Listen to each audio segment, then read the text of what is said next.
You are crouched in the fetid basement of a crumbling villa 4 miles outside Rome, the stench of stagnant water and human terror thick in the air around you. The date is June 9th, 68 AD, and through the rough-hewn walls you can hear the most powerful man who ever lived sobbing like a frightened child. His voice, once trained to fill amphitheaters with melodious performances, now cracks and trembles as he clutches a dagger to his throat with hands that shake so violently he cannot drive the blade home. This is Nero Claudius Caesar Augustus Germanicus, 5th Emperor of Rome, in his final pathetic hours. The man who kicked his pregnant wife to death, who castrated a slave boy and married him, who watched Rome burn while composing poetry about Troy. This monster is about to die, not in glorious battle surrounded by loyal guards, but cowering in a freedman's hovel, too cowardly to even cut his own throat without assistance. The emperor who once commanded legions is begging his secretary to show him how to commit suicide, whimpering, "What an artist dies in me," as blood seeps from his botched attempt at self-destruction. The misery of Nero's death began long before that dagger touched his flesh, stretching back through years of mounting paranoia,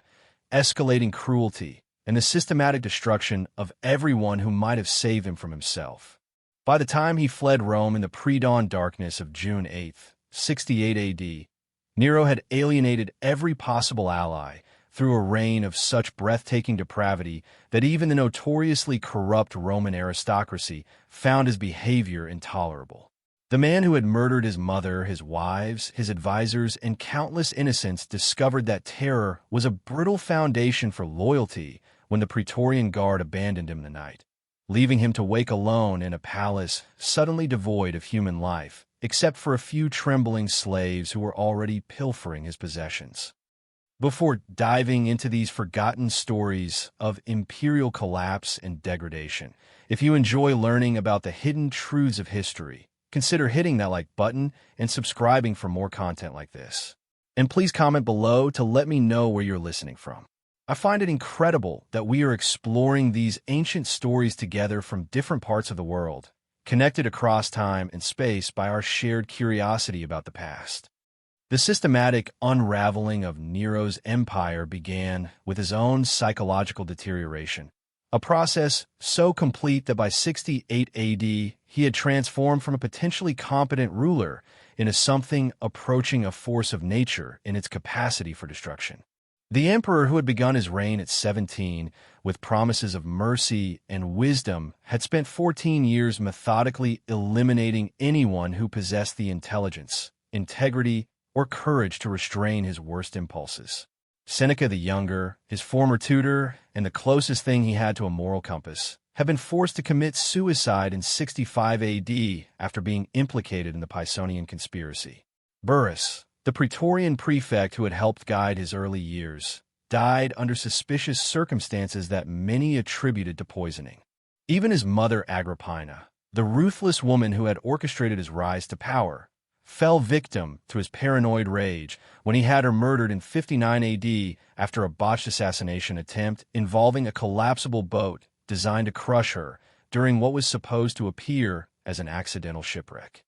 The physical circumstances of Nero's final escape from Rome reveal the complete collapse of imperial dignity into something resembling a grotesque farce. According to Suetonius, the emperor awoke on the morning of June 8th to find his palace abandoned, his bodyguards vanished, and even his slaves helping themselves to whatever valuables they could carry. In a panic that bordered on complete psychological breakdown, Nero attempted to flee to Ostia, where he hoped to commandeer ships for escape to the eastern provinces, but discovered that even this modest plan required more loyalty than he could command. His few remaining companions included Epaphroditus, his secretary, Phaon, his freedman, Neophytus, his valet, and most grotesquely, Sporus, the castrated slave boy he had forced to undergo feminization surgery and marry in a twisted ceremony that represented the ultimate expression of his sexual sadism.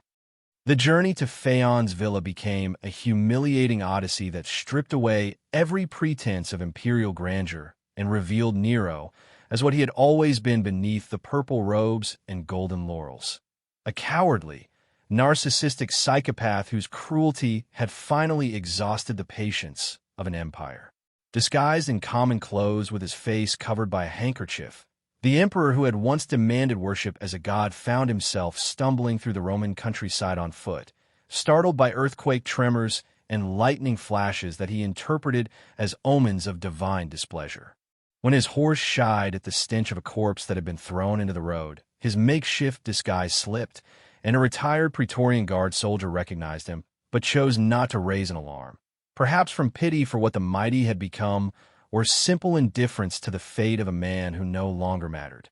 The villa of Phaon, located somewhere along the Via Salaria between the Via Nomentana and the fourth milestone from Rome, provided Nero with sanctuary that was both physical and psychological, a place where he could maintain the illusion of imperial dignity while planning what he desperately hoped might be a successful escape to the eastern provinces where his reputation as a patron of the arts might still command some loyalty. The building itself was modest by the standards to which Nero had become accustomed, a simple country residence with thick walls and small windows that had been designed for privacy rather than grandeur. To reach the villa undetected, the imperial party had to abandon the main road and make their way through brambles and thickets along a path that ran beside a stagnant pond where Nero was forced to drink contaminated water, joking bitterly that this was his famous distilled water cooled with snow that he had once served to honored guests in the golden dining halls of his palace.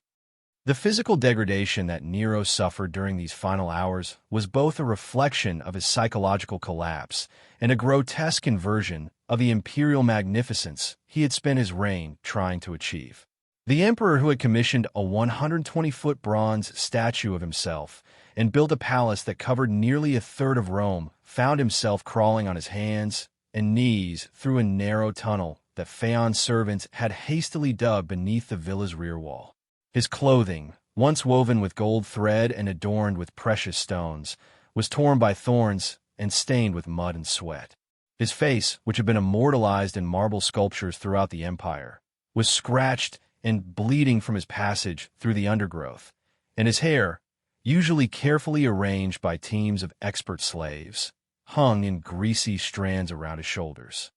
Inside the villa, Nero's behavior revealed the complete breakdown of whatever psychological mechanisms had allowed him to function as emperor for 14 years. He paced frantically through the small rooms, alternately weeping and raging, demanding that his companions dig a grave proportioned to his body while simultaneously planning elaborate escape fantasies that involved fleeing to Egypt or Parthia, where he imagined foreign kings would welcome him as a fellow artist and patron of culture. The delusional nature of these plans reflected not just Nero's disconnect from political reality, but his fundamental inability to understand how thoroughly he had alienated every potential source of support through years of systematic cruelty and betrayal. When news arrived that the Senate had declared him a public enemy and decreed that he should be captured and executed in the ancient manner, Nero's psychological collapse accelerated into something approaching complete catatonia. The ancient manner of execution involved stripping the condemned man naked, fastening his neck in a wooden fork, and flogging him to death with rods while the crowd watched and jeered. For a man whose entire identity was built around public performance and imperial dignity, the prospect of such a degrading death was perhaps more terrifying than the physical pain itself. Nero began muttering his famous phrase, qualis artifex perio, what an artist dies in me. But the repetition revealed not philosophical resignation, but a desperate attempt to maintain some semblance of self-importance even as his world collapsed around him. The emperor's inability to commit suicide without assistance represented the final proof of his cowardice and the ultimate irony of a life spent inflicting death on others with casual cruelty. Nero had ordered countless executions, had personally kicked his pregnant wife Poppaea to death in a fit of rage, had forced his tutor Seneca to open his veins in a bathtub, and had burned Christians alive as human torches to light his garden parties. Yet when faced with the necessity of ending his own life, he discovered that all his experience with violence had been vicarious, that he had never possessed the physical courage necessary to drive a blade into flesh, even his own. He begged his companions to show him how to commit suicide by killing themselves first, offering to follow their example. But none were willing to provide such a demonstration. The physical mechanics of Nero's suicide attempt revealed both his inexperience with violence and the desperate circumstances that had driven him to this final extremity. When the sound of approaching horsemen finally forced him to act, Nero pressed a dagger against his throat, but found that his hand was shaking so violently that he could not maintain enough pressure to penetrate the skin. The blade skittered across his neck, opening superficial cuts that bled freely but failed to reach the major arteries that would have brought quick death. In his panic and inexperience, Nero was inflicting on himself the kind of prolonged, agonizing death that he had once ordered for his enemies, a torture made worse by his desperate desire to die quickly before his pursuers could capture him alive. Epaphroditus, his secretary, and one of the few people who had remained loyal through the final crisis, finally took pity on his master's suffering and provided the assistance that Nero could not manage alone. Placing his hands over Nero's on the dagger's handle, Epaphroditus guided the blade into the emperor's throat with enough force and precision to sever the carotid artery and windpipe, producing the massive hemorrhaging that would bring death within minutes. The physical reality of this assisted suicide was far more brutal and messy than the sanitized accounts that would later circulate among historians. Blood fountained from the severed artery, soaking Nero's clothing and pooling on the floor of the small room where he had taken refuge. His breathing became a horrible gurgling sound as blood filled his lungs and throat, and his body convulsed in the final spasms of violent death. The arrival of the centurion sent to arrest Nero created one of the most pathetic scenes in imperial history, as the soldier found the emperor dying in a pool of his own blood, while his remaining companions stood helplessly nearby. The centurion, whether from respect for imperial dignity or simple human compassion, attempted to staunch the bleeding by pressing cloth against the wound, but the damage was too severe and the blood loss too extensive for any hope of survival. It was at this moment that Nero gasped out his final words, "Ciro, haec est fides," too late. This is fidelity. The irony was devastating. As the emperor who had spent his reign betraying everyone who served him faithfully was moved to comment on the loyalty of a soldier who tried to save his life even after he had been declared an enemy of the state. The medical reality of Nero's death wound would have caused extraordinary suffering in the minutes between the infliction of the injury and the loss of consciousness that preceded death. The severing of the carotid artery would have produced immediate massive bleeding, while the damage to the windpipe would have made breathing increasingly difficult as blood filled his airways. Modern forensic analysis suggests that death from such a wound typically occurs within 3 to 5 minutes due to blood loss and airway obstruction, but those final minutes would have been characterized by intense pain, desperate gasping for air, and the terrifying awareness that death was approaching. For a man who had lived his entire life in luxury and had never experienced serious physical discomfort, this sudden immersion in mortal agony represented a brutal education in the reality of violence that he had inflicted on others with such casual indifference. The psychological dimensions of Nero's final suffering extended far beyond the physical pain of his death wound to encompass the complete destruction of his self-image and the terrible recognition of what his life had become. Throughout his reign, Nero had maintained elaborate fantasies about his artistic genius, his divine nature, and his historical significance. But his final hours stripped away these delusions and forced him to confront the reality of his isolation and failure. The emperor who had dreamed of being remembered as the greatest performer in history found himself dying like a common criminal in a freedman's villa, abandoned by everyone except a few terrified servants who stayed only because they had nowhere else to go. The broader context of Nero's death reveals how completely he had squandered the vast resources and inherited advantages of the Roman Empire through his combination of spectacular incompetence and sadistic cruelty. When he assumed power in 54 AD, Nero had inherited a stable government, a full treasury, experienced advisors, and the goodwill of both the Roman people and the provincial populations. His early years had shown promise, with policies that reduced taxes, limited bloodshed in the arena, and provided aid to cities damaged by earthquakes and fires. Yet by 68 AD, he had systematically destroyed every foundation of his power through a series of increasingly irrational decisions that alienated the military, the aristocracy, the common people, and even the slaves who might have provided a final refuge.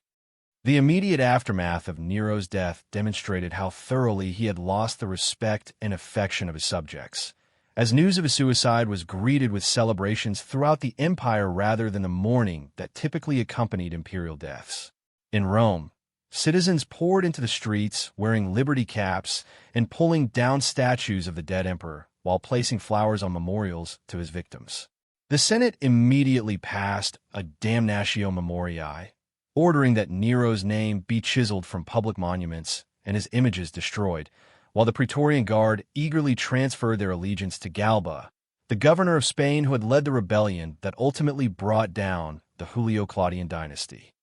The physical disposal of Nero's corpse reflected both the practical necessities of the political situation and the curious mixture of contempt and pity that his death inspired even among those who had suffered under his rule. Galba's freedman Aeschylus, acting on orders from the new emperor, provided Nero with a cremation ceremony that was modest but respectful, burning the body in the gold-embroidered robes that the dead emperor had worn during his final performance tour Greece. The ashes were not placed in the mausoleum of Augustus alongside other members of the Julio-Claudian family, but were instead interred in the tomb of the Domitii Aenobarbii on the Pincian Hill, symbolically separating Nero from the imperial dynasty that he had brought to such a disgraceful end. The persistence of legends claiming that Nero had not really died, but had escaped to the eastern provinces to await his triumphant return revealed something significant about both his reign and the psychology of tyranny. These myths, which persisted for decades after his death and inspired at least 3 different impostors to claim his identity, reflected not nostalgia for Nero himself, but rather the difficulty that many people experienced in accepting that such a powerful figure could meet such an ignominious end. The emperor who had commanded the worship of millions and had possessed the power of life and death over the civilized world seemed too large a figure to simply bleed out in a villa basement, and the mythmakers who kept his memory alive were responding to a psychological need to believe that ultimate power could not be so easily destroyed. The medical and psychological analysis of Nero's final hours reveals a pattern of behavior consistent with acute stress reaction and complete psychological breakdown under extreme pressure. His inability to make rational decisions, his alternation between grandiose fantasies and abject terror, his physical trembling and loss of motor control, and his desperate attempts to maintain some semblance of dignity even while crawling through tunnels and drinking stagnant water, all suggest a man whose mental state had deteriorated far beyond the point of effective functioning. Modern psychiatric evaluation would likely identify symptoms of severe anxiety disorder, narcissistic personality disorder with psychopathic features, and acute stress-induced cognitive impairment that rendered him incapable of the kind of clear thinking that might have saved his life. The social and political implications of Nero's miserable death extended far beyond the fate of a single tyrant to encompass fundamental questions about the nature of imperial power and the relationship between rulers and subjects in an autocratic system. The ease with which Nero's government collapsed once he lost the support of the Praetorian Guard demonstrated the inherent instability of a political system that depended entirely on the personal authority of a single individual. The year of chaos that followed his death, known to historians as the Year of the Four Emperors, showed how quickly the Roman Empire could descend in a civil war when the succession was disputed and rival claimants fought for control of the throne. The historical legacy of Nero's death became intertwined with broader cultural anxieties about power, corruption, and the price of absolute authority that would influence political thought for centuries to come. The image of the emperor dying alone and friendless, abandoned by everyone whose loyalty he had taken for granted, became a powerful symbol of the ultimate futility of tyranny and the inevitable justice that awaits those who abuse their power. Christian writers, in particular, seized upon Nero's miserable end as evidence of divine justice, arguing that his persecution of their faith had brought down the wrath of God, and that his horrible death was a foretaste of the eternal punishment that awaited him in the afterlife. The physical evidence that remains from Nero's final hours consists mainly of archaeological traces from the area around Phaon's villa and the various accounts left by ancient historians who interviewed survivors and eyewitnesses to the events. The exact location of the villa has been lost, though scholars have narrowed the possibilities to several sites along the Via Salaria that match Suetonius's description of the distance and topography. Excavations in the region have uncovered numerous Roman-era buildings that could potentially have served as Nero's final refuge, but none can be definitively identified as the site where the last Julio-Claudian emperor met his end. The literary and artistic impact of Nero's death has been profound and enduring, inspiring countless works of fiction, drama, and historical analysis that have used his story as a vehicle for exploring themes of power, corruption, decadence, and moral decay. From ancient historians like Tacitus and Suetonius to modern novelists and filmmakers, writers have been drawn to the dramatic possibilities inherent in Nero's story, particularly the stark contrast between his grandiose pretensions and his pathetic end. The image of the emperor who fancied himself an artist dying while muttering about his lost greatness has become one of the most memorable scenes in ancient history.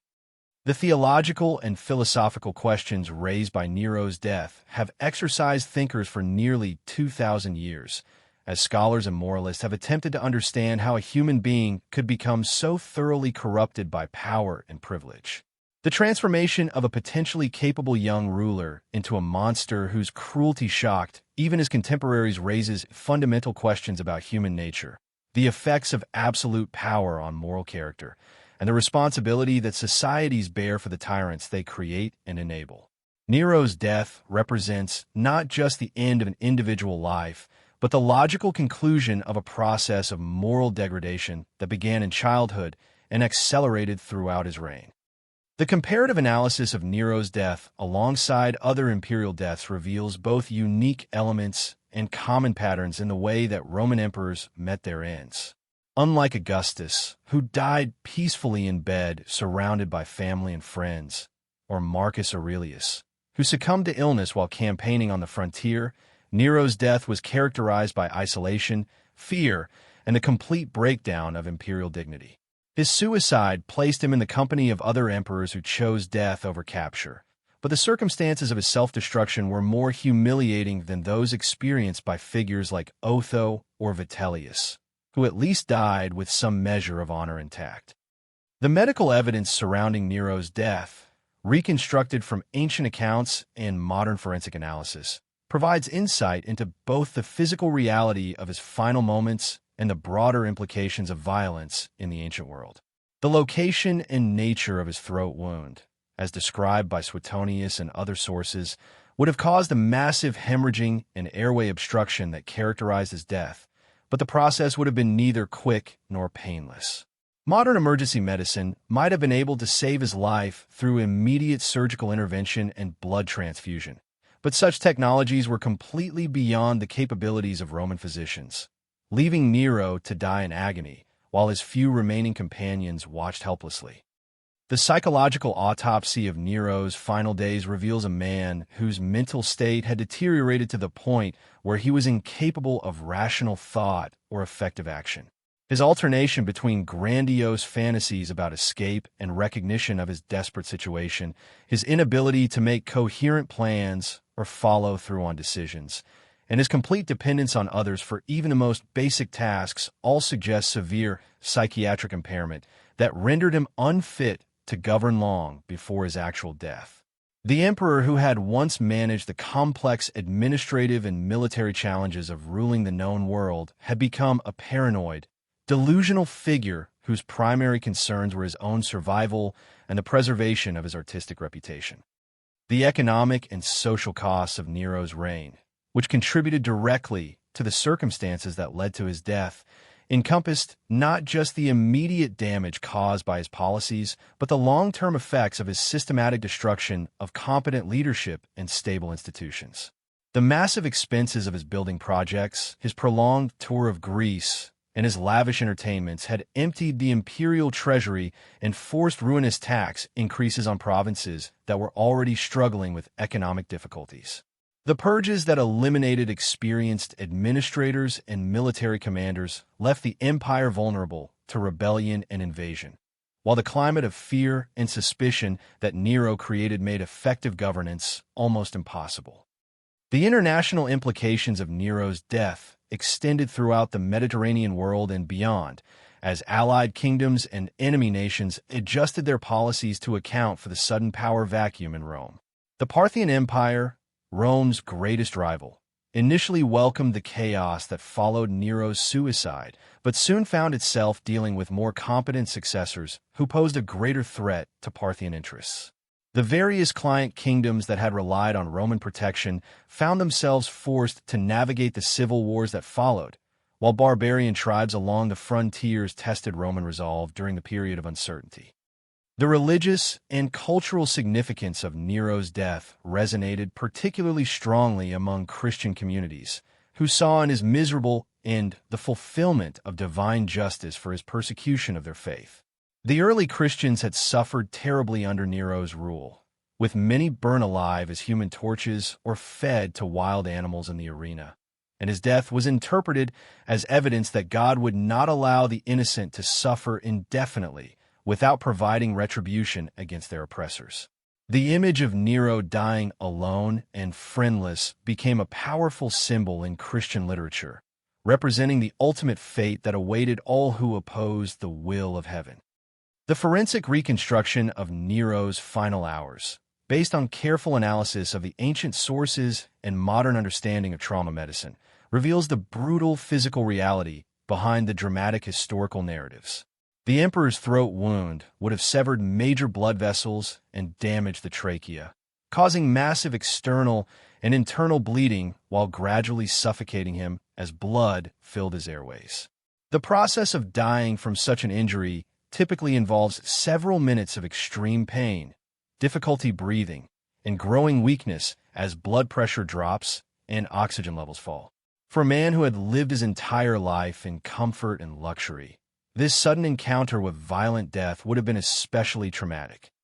The final irony of Nero's death lay in the gap between his grandiose self-image and the squalid reality of his end, a contrast that perfectly encapsulated the delusional nature of his entire reign. The emperor who had commissioned epic poems celebrating his own greatness, who had built palaces that rivaled the temples of the gods, and who had demanded worship from his subjects as a living deity, found himself dying in a cramped basement while muttering about his lost artistic legacy. His final words, "What an artist dies in me," revealed not tragic nobility, but pathetic self-deception, as Nero continued to see himself as a misunderstood genius even while bleeding to death as a consequence of his own monstrous behavior.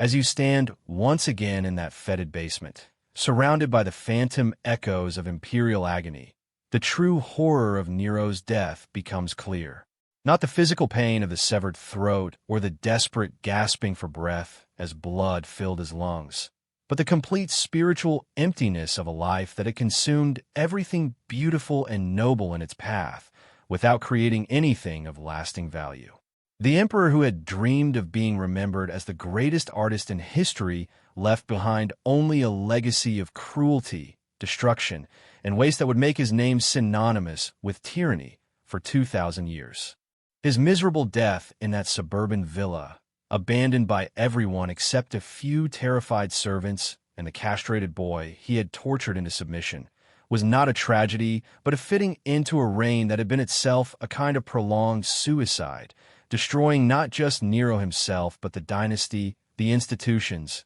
and the moral foundations that might have sustained him. The man who had kicked his pregnant wife to death, who had forced his mother's assassination, who had burned Christians as living torches while composing poetry about mythological destruction, discovered in his final moments that all the power in the world could not save him from the consequences of his choices. The last sound he heard before consciousness faded was not the applause of adoring crowds or the music of skilled performers, but the labored breathing of his own dying body and the approaching hoofbeats of justice that had finally caught up with the monster who had once ruled the world.